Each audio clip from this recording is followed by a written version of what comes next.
Evangelho de João, capítulo 3, versículos de 14 a 15. E como Moisés levantou no deserto a serpente, assim também importa que seja levantado o Filho do Homem, a fim de que todo o que crê nele tenha a vida eterna. Palavra da salvação. Comentário João 3, de 14 a 15, Santo Agostinho. E de fato, muitos foram os israelitas que morreram no deserto, vítimas do ataque de serpentes.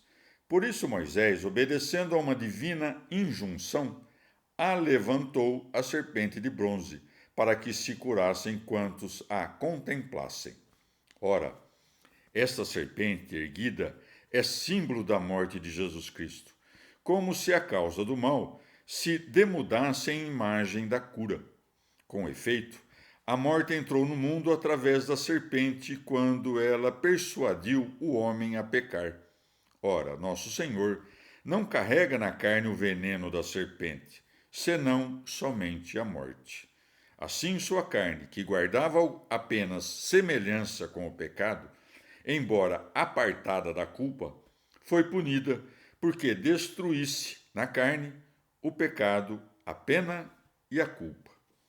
Assim como os homens de então achavam, no contemplar a serpente levantada no deserto, antídoto contra o veneno, assim aquele que, à força da fé e do batismo, conforma-se como em figura à morte de Jesus Cristo.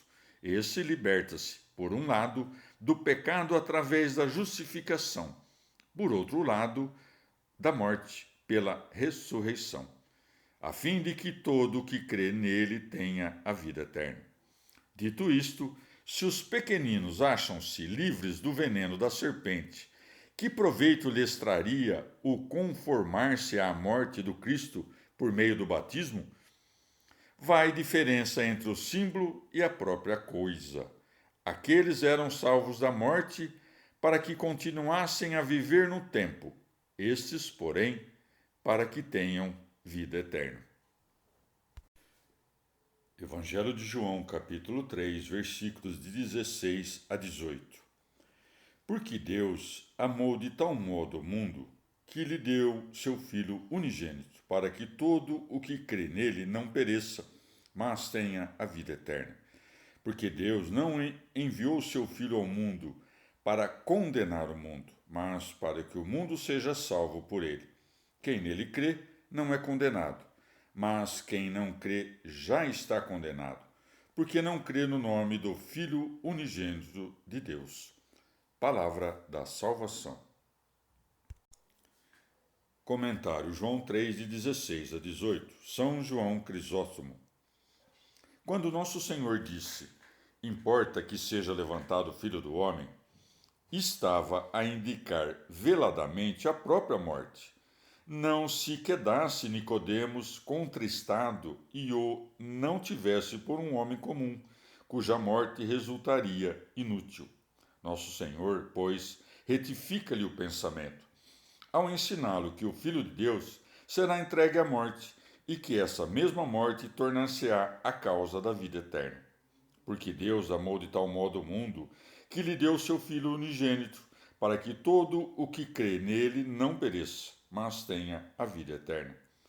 Como a dizer, não te admires de que me cabe o ser levantado na cruz em proveito da tua salvação, porquanto o Pai, que nos amou a ponto de entregar o próprio Filho nas mãos desses ímpios servos, assim houve por bem. Porque Deus amou de tal modo o mundo.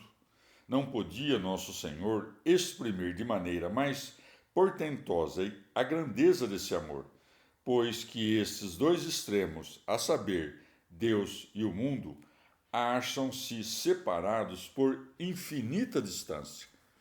Com efeito, aquele que é imortal, aquele que não tem princípio, cuja grandeza é infinita, esse foi quem amou os homens, formados a partir da terra e das cinzas, e tomados de incontáveis pecados. O que se segue exprime ainda mais fortemente esse mesmo amor. Com efeito, não entregou um servo, nem um anjo, tampouco um arcanjo, mas o próprio Filho. Tivesse vários filhos e dedicasse a sacrificar um deles, isto já seria prova de imenso amor. Mas nos entregou o seu Filho único, diz São João, portanto, seu Filho unigênito.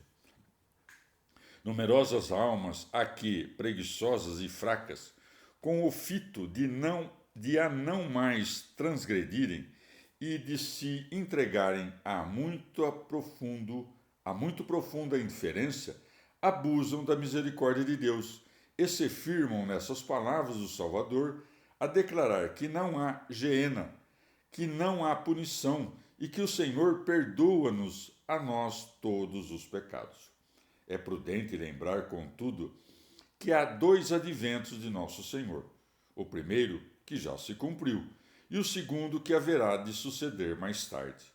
Naquele, ele veio não a julgar, mas a perdoar-nos os pecados. Neste, inversamente, virá não para perdoar, mas para julgar.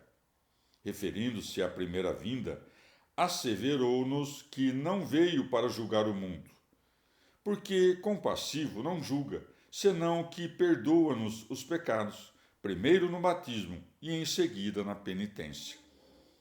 Procedera de modo diverso, todos os homens, sem exceção, haveriam perecido, porquanto todos pecaram e estão privados da graça de Deus. Romanos 3, 23. E não se fiassem, estivessem autorizados a pecar impunemente. Fala dos castigos reservados aos incréus. Já está condenado. E mais acima, quem nele crê não é condenado. Falava do que crê, não do que inquire.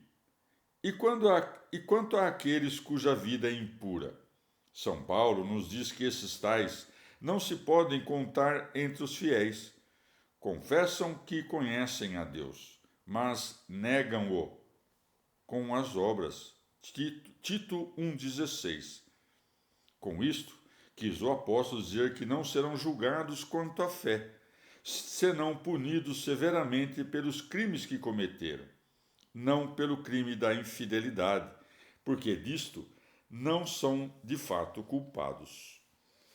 E tal diz porque a incredulidade já é, ela mesma, punição para a alma impenitente. Que suplício maior, com efeito, pode haver do que ser lançado fora da região luminosa? Ou nosso Senhor está simplesmente prevendo o que há de suceder? De fato, o homicida, mesmo antes de passada a sentença, já está condenado pela natureza do crime que cometeu. E do mesmo modo, como com o incréu. Foi assim que Adão morreu no dia em que comeu do fruto da árvore. Evangelho de João, capítulo 3, versículos de 19 a 21. A condenação está nisto. A luz veio ao mundo, e os homens amaram mais as trevas do que a luz, porque as suas obras eram más. Porque todo aquele que faz o mal aborrece a luz, e não se chega para a luz, a fim de que não sejam reprovadas as suas obras. Mas aquele que procede segundo a verdade, chega-se para a luz, a fim de que seja manifesto que as suas obras são feitas segundo Deus. Palavra da salvação. Comentário João 3, de 19 a 21, Santo Agostinho. E como tencionam enganar, não consentindo, contudo, em serem enganados, passam a estimar a luz quando ela se mostra por si mesma, odiá-la, porém, quando os põe manifestos. E serão castigados assim: a luz, sem revelar-se a si mesma, há de os manifestar.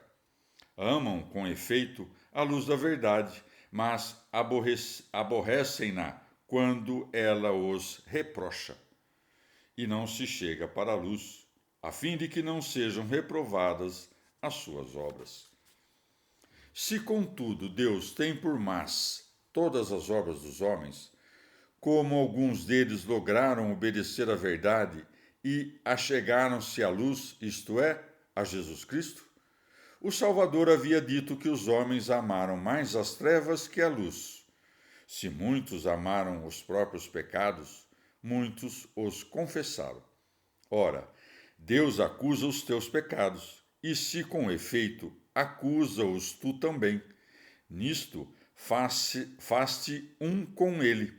Importa que aborreças tuas más obras e ames em ti a graça de Deus. O princípio das boas obras é confessar as más. Assim, tu te pões na verdade, a qual não te lisonjeia nem te dá por escusado. Aproxima-se destar-te da luz, pois jamais teus pecados haveriam de te desagradar, se Deus os não pusesse a lume e em verdade tos mostrasses.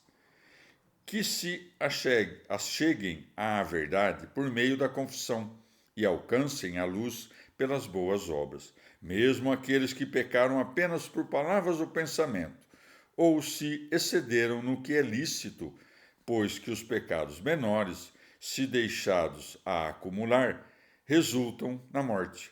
Pequenas são as gotas de água no rio, pequenos também os grãos de areia. E contudo, se estes, em grande quantidade, pesarem sobre nós, esmagam-nos. A água do mar, a entrar no navio pouco a pouco, a menos que seja escoada, termina por afundá-lo. E em que consiste este escoar, senão na prática das boas obras, na penitência, no jejum, na esmola e no perdão? Não sejamos esmagados pelo peso insuportável de nossas faltas.